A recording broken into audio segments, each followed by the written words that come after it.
கேடு கட்ட அருவருக்கத்தக்க அரசியலா பாக்குறேன். நீ ஏத்தன போன வருஷம் ஏத்தாம என்ன பண்ண? அதுக்கு முந்தின வருஷம் வந்துச்சு இல்ல. இது கார்த்திகை இதுக்கு முன்னாடி ஏத்த வேண்டியது. ஒவ்வொரு ஆண்டு தான் கார்த்திகை வருது. அப்பெல்லாம் அந்த மழை இல்லையா? அப்ப அந்த விளக்கு தூண் இல்லையா?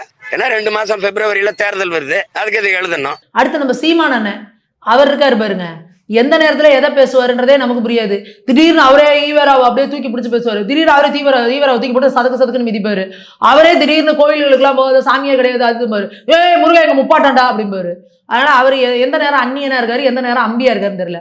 இப்ப அவர் தான் சொன்னாரு முருகன் தான் என் முப்பாட்டேன், மாயோன் சேயோன் என் மாமே பெரிய பெண் உருட்டிட்டு இருந்தாரு. இப்ப விளக்கேத்துறதுக்கு எதுனா சொல்லுங்கண்ணே அப்படின்னா அமைதியா இருக்காரு. பாயிண்ட் வரட்டும்னு அவங்க போய் மைக்க நீட்டி என்னண்ணே ஏதாவது சொல்லுனே அப்படின்னா இது ஒரு மதவாதம். நீ இத்தனை நாள் எங்க போயிருந்த, இத்தனை வருஷம் எங்க போயிருந்தேன்னா 100 வருஷமா இது பிரச்சனை ஓடிட்டு தானே இருக்கு.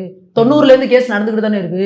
2014ல ஒரு தீர்ப்பு வருது, 2017லயும் கேட்டது என்ன அதை விட்டுறாரு சட்டத்துறை அமைச்சர். அது தனியா வர இது நடந்துகிட்டு இருக்கு. அடுத்து அண்ணன் ஒரு அறிவாளித்தனமா கேள்வி கேட்கிறாரு, இங்க எல்லா பிரச்சனையும் தீர்ந்துருச்சா? சோத்துக்கு வழி இல்ல, வேலை வாய்ப்பு வந்துருச்சா, அது வந்துருச்சா? சரி, என் பிரச்சனையெல்லாம் தீர்ந்தாதான் நீ என்னோட பண்பாட்டுக்காகவும் என் கலாச்சாரத்துக்கும் என் உரிமைக்காகவும் என் அடையாளத்துக்காகவும் நான் போராடணுமா? ஜல்லிக்கட்டு போராட்டம்னு வந்துச்சுல்ல, ஜல்லிக்கட்டு போராட்டம் வந்த பேர கேள்வி கேட்டீங்களா?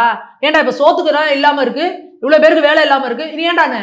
அது என்னோட அடையாளம், எங்களோட உரிமை, அதை நாங்க மீட்டு எடுக்கணும். எல்லாருமே நின்னோம்ல.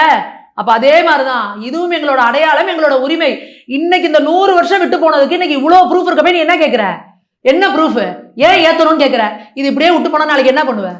எங்க மக்கள்லாம், எங்க குழந்தைகள்லாம் அடுத்து என் பேர பிள்ளைங்கலாம் கோயிலுக்கு போகணும்னா அது கோயிலில் போய் கும்பிடுறதே உன் வழக்கம் கிடையாது. நீ அதுக்குள்ள போகக்கூடாது. கோவில்ங்கிறது ஒரு வழிபாட்டு தலமே கிடையாது, அது ஒரு டூரிஸ்ட் பிளேஸ். அதுக்குள்ள 4 ராட்டினம் 2 இது ஊஞ்சல்லாம் கட்டி விட்டுருவானுங்க. போனியா அங்க ஊஞ்சல் அடித்து வந்துகிட்டே அது கோயில் கிடையாது, சாமி கூடாதுன்றவானுங்க. எல்லாம் அப்படித்தானே பண்ணிட்டு இருக்கிறீங்க இன்னைக்கு.